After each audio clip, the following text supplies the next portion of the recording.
Hello friends, I am Narwade Patil and you are welcome to my YouTube channel Key to English Grammar. Friends, today we are going to learn the sentence. We speak or write to express our thoughts. To do so, we use meaningful words in a group in a systematic manner. Such groups of meaningful words which convey our desired thoughts form sentences. And so we can say a group of meaningful words arranged in a proper way to express a complete sense is called a sentence. Already in the previous video we have seen what is the sentence and the definition also we have seen, and let us see once again in detail. This is the next level or second level of sentence. Let us see. Man is mortal. If we look at this sentence,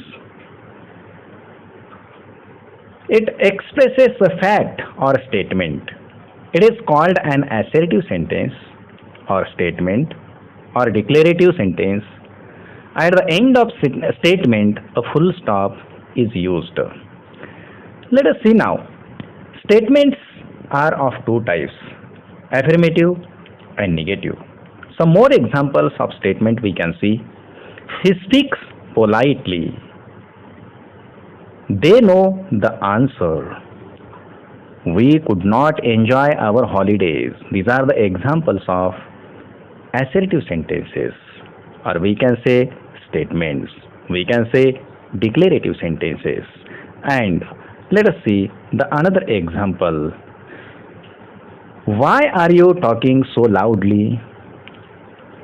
If we look at this sentence expresses our thoughts that demands to know something. It is called an interrogative sentence or a question. It ends in a question mark.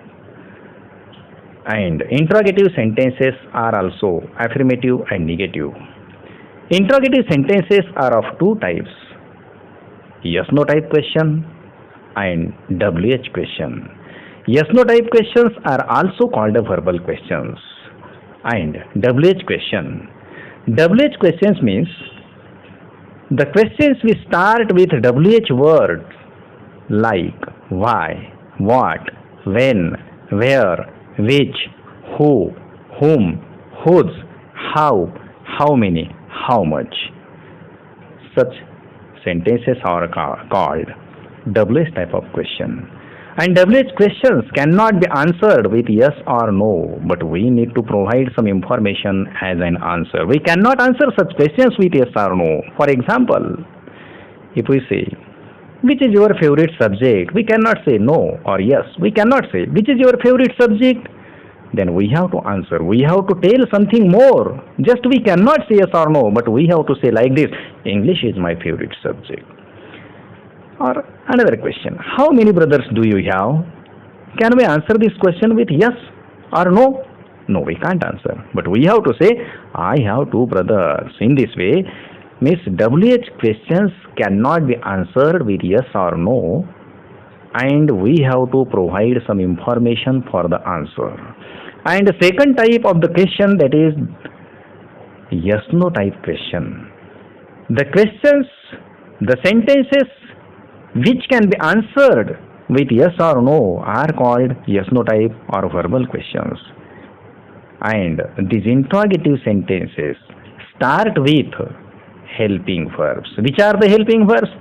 Am, is, are, was, were, do, does, did, have, has, had, shall, will, should, would, can, could, may, might, must, need, ought to, used to. In this way, these are helping verbs.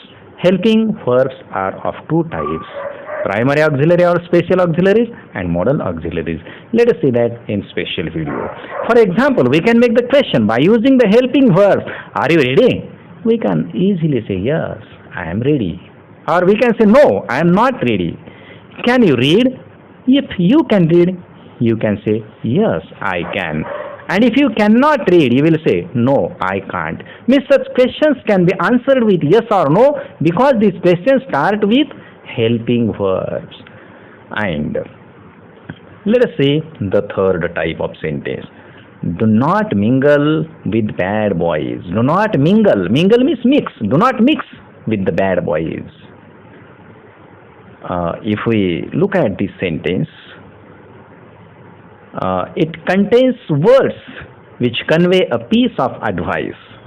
Sentences which convey advice, request, order, etc. are called imperative sentences. The subject part you is generally omitted. An imperative sentence also ends in full stop. Imperative sentences are also called commands. Some points about the imperative sentences we have to keep in our mind. Number one point is that imperative sentences start with V1, means verb form first or base form of the verb. For example, open the door. There is no subject. Open, this is verb form first. The door, this is object. Means you open the door. You subject is understood here.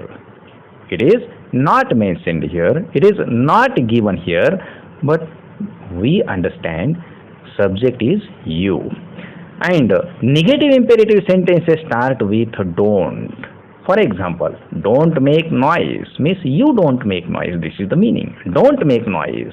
Negative imperative sentences start with don't. And the third point is that sentences starting with late or lates are also imperative sentences. Sometimes we see sentences start with late and latest. And what type of sentences are those? They are also imperative sentences. Late means to allow for something, to do something. For example, let him complete the sentence. This is imperative sentence. Let him complete the sentence means allow him to complete the sentence. Let's not help him.